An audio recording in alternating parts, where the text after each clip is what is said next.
Alright, so it's been a couple days since I picked up the camera last, and we spent a couple days in Kyoto, which was amazing, exploring the original capital of Japan. All the history, beautiful, beautiful place, awesome hotel, and tons of culture.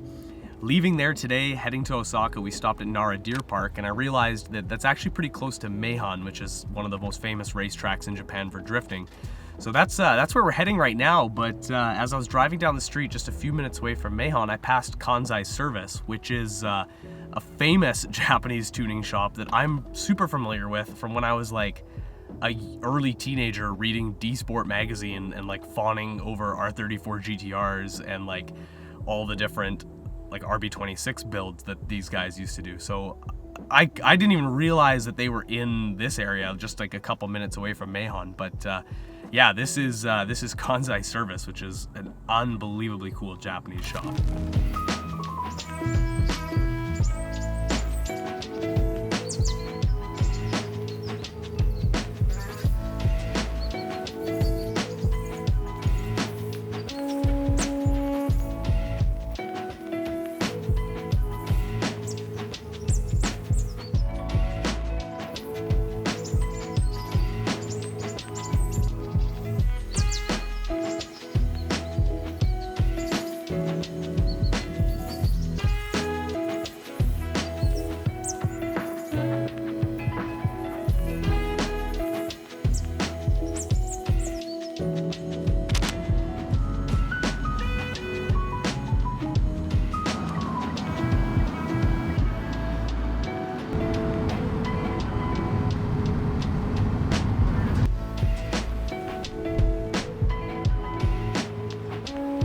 Alright, so this was completely unplanned, but we're at Meihan C course, and there is in fact a drift event going on.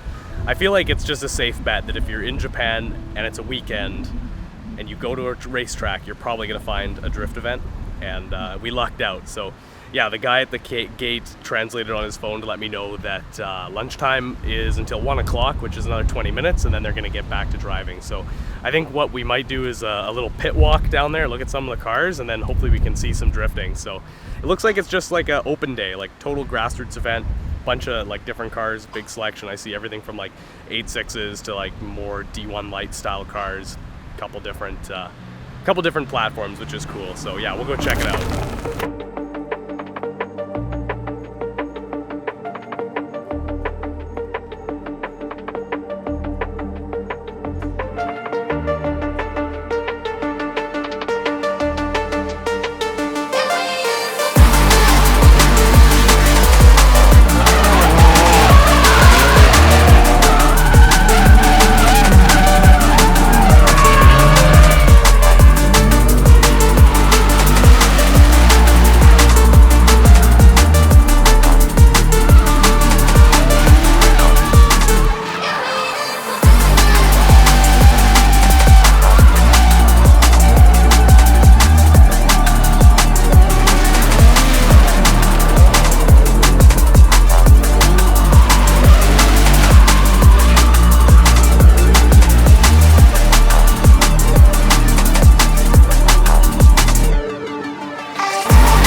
that's a wrap for Mayhan.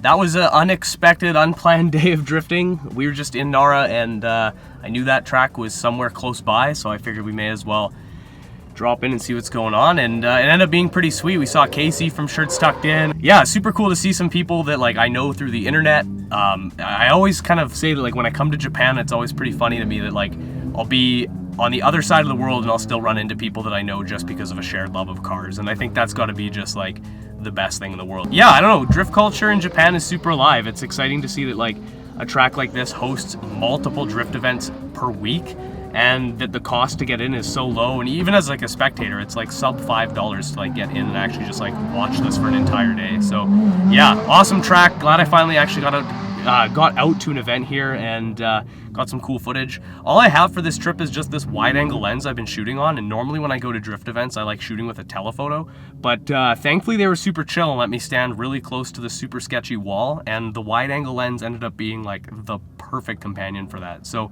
yeah, that's kind of a wrap for the Kansai region as far as these videos are concerned. We're heading to Osaka now for a few days there, but again, that's just going to be me and my wife doing tourist stuff, and we're going to reconnect with Paul at some point there, and then head to Tokyo. And I think probably the next time that I'm going to pick up the camera is going to be in Tokyo, but I actually said that once already. Didn't really plan on any of this happening, so who knows, maybe something cool in Osaka will happen and I'll film it, maybe not, but yeah, that's a wrap for this section of the video. Going back in time a little bit, before that, in like the morning of me leaving Kyoto, I decided I was going to stop by TRA Kyoto, which is like that's the shop that built all the Rocket Bunny kits back in the day. I remember like the version of myself when that stuff was coming out and seeing it on Speed Hunters in like 2014 and thinking it was the coolest thing ever. So like being able to stop by the TRA Kyoto shop and see the original V1 Rocket Bunny S13 Silvia in like a bit of a state of disrepair, to be honest, but still like a grail car. I went for a big walk just in that area, and I ended up seeing like all of these other unmarked shops that I'd never seen before with just crazy cars parked in front of them, like EK Civic that was like total like loop racer style, 8.6s, a cool like race style Honda Fit, like just going for a morning walk and just seeing all of these crazy cars parked in front of like industrial buildings in Kyoto was a really cool and like refreshing experience. Because I think one of the things that we all worry about is like whether or not this car culture is going to die out in Japan, because it's getting expensive, it's hard, and like they've over exported it and we've over imported it, and I think a lot of us fear like what's next for the Japanese car world. So seeing that it's still like pretty alive and well and very well supported and loved, it's heartwarming, because it means like my generation still gets to enjoy it, and hopefully the next generation and the generation after that get to continue to enjoy this culture too. But yeah, after we wrapped up at Mayhan, we headed over to Osaka where we reconnected with Paul. And if you don't know who Paul's one of my best friends, a guy that's been a huge help behind the scenes with a lot of the stuff we do with Checkpoint. He was actually he was the guy that I went to Japan with the first time for the first Alex in Japan series, and he flew with us to Tokyo and then immediately flew to Osaka when we went on this trip. So after we finished up at Mayhan, we drove to Osaka, reconnected with Paul. And basically for the next few days in Osaka, all we did was hang out, go to cool restaurants and bars and stuff.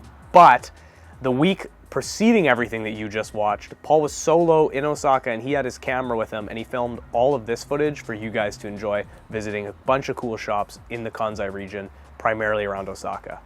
So I was in Osaka for, I think, 4 days before Alex grouped up with me. So I decided to go to some shops, and the first one I hit up was Auto Select.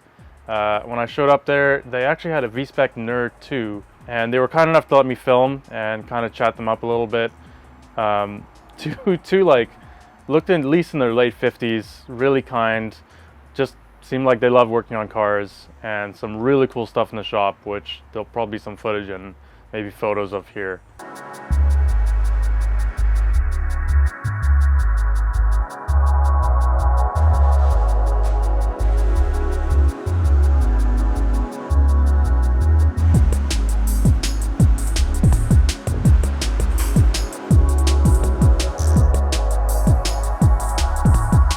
So after wrapping up at Auto Select, I took a walk to the next shop, and on the way there I kind of walked by a cool little shop called Number 9 that had a whole bunch of cool little Daihatsu Kopens, and then walked to a restaurant and had some lunch there, which had a cool little Porsche 911 inside. Next shop I visited was Racing Service Factor. They build race cars of all different sorts, primarily Honda, but it was a super cool shop, lots of different cool stuff there. They were really nice to me and they let me film quite a bit and chatted up the guys there quite a bit too.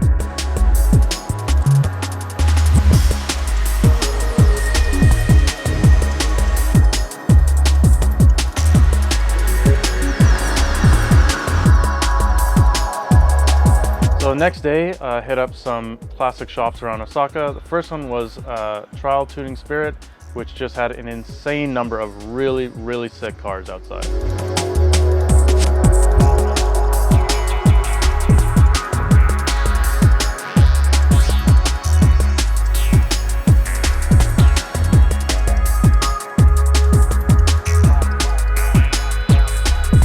After trial, went to Global Auto and met up with actually someone we met the last time we were in Japan, Braden, who is a real nice Australian guy who works there as a translator, and he showed us around and we took some footage of all the really insane cars they have ready for export.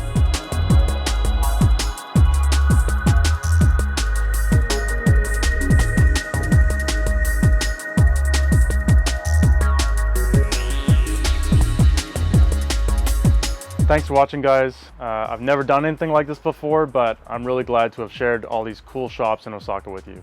That's a wrap for this video. Thank you guys so much for watching. Thank you, Paul, for filming all that extra content that we got to share with you guys. Obviously, he's never done anything like that before, so it's super new for him, but I think he did a great job just kind of filming what he saw and going to some cool places and just getting after it so you guys could come along for the ride. Thank you guys so much for supporting what we're doing. Thank you for watching this video and all our other videos. I'm really excited to be making another Alex in Japan series, and it looks like we're gonna have one more video from this series, which will come out at some point after this.